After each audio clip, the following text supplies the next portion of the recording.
Regulations were laws dealing with the redemption of three things: a wife, a slave, and a possession or land.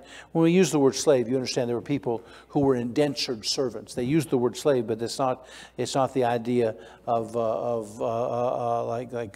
like we've understood in our history of forced slavery.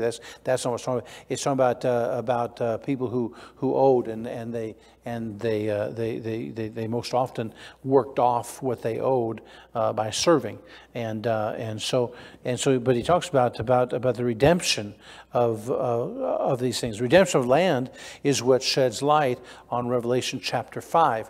And so when the ancient Hebrews lost possession of land because of poverty or hardship, a scroll was written. This scroll explained the reason for forfeiture and was then sealed. So you think of not a book like we'd think of this, but a scroll, and just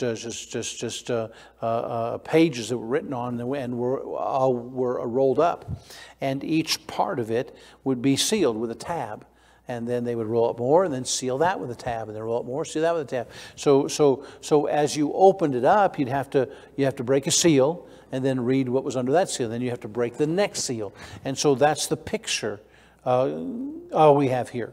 And he says sealing a scroll was a common practice in biblical times. The wills of emperors and Caesars were sometimes sealed with 7 seals. The scroll would later be read a section at a time as the seals were broken.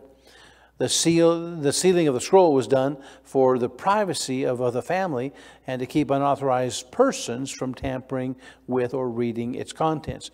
The Hebrews wrote the conditions for redeeming or buying back the lost land on the outside of the scroll. He said when a qualified redeemer was found and requirements of the redemption were met, then the one to whom the property had been given returned to